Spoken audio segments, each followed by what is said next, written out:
respeto. Hindi yung may pinag-aralan ba kayo? Tatamingin mo kami. Ayusin mo. Hindi yung magsabi ka may aral ba kayo? Masyado mo akong binababa. Ay, hindi.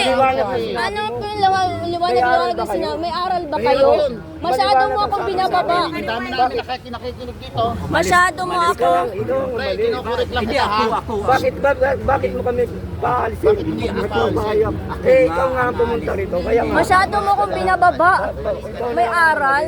Kasi sabi mo pa respeto, ang respeto ay nanggaling sa sarili natin, hindi nanggaling sa ibang tao. Paano ka i-respeto kung wala kang respeto sa kapwa mo?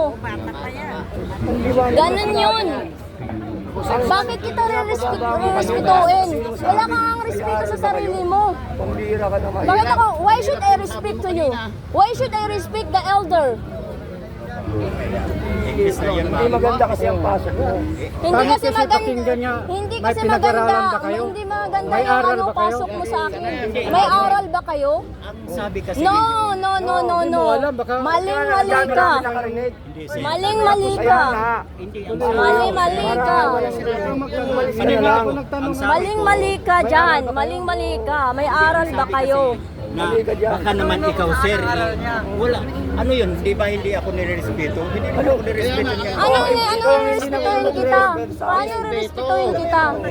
Ang sinabi ko nga, ano ko lang sir ha? Mali yun. Sulat na ako. Mali yun.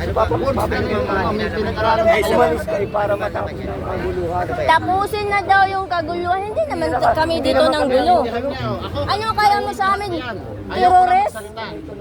NPA? Oh, Yan yung ibig sabihin yan, sir. Huwag mo kaming ikot-ikutin. ang ano kasi sa amin, sa'yo, pag gano'n mo kami, may aral ba kayo? Nag-aaral ba kayo? O kaya nga, ang para walang gulo, umalis ka na lang dito para matahimik kami. Hindi kasi maganda yan. May karapatan kami sa May karapatan kami. Paliwanag mo. Sige, ano mo yun. Tinanggap namin yan. Pambira ka na. Ano? Legal Sino po kayong yan. tama sa atin? Legal po yan. Huwag mong ibibigay yan kahit kanino. Pakiusap.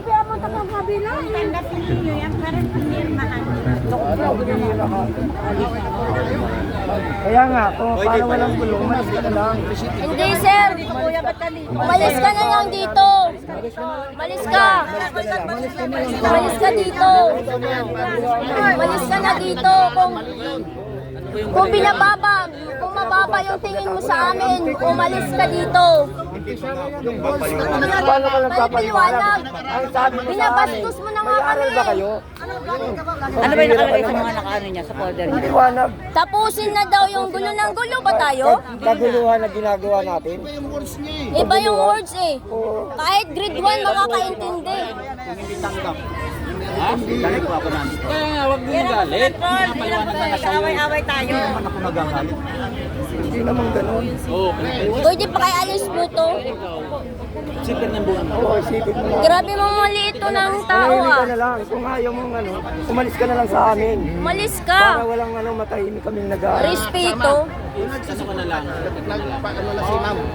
Ano na tayo?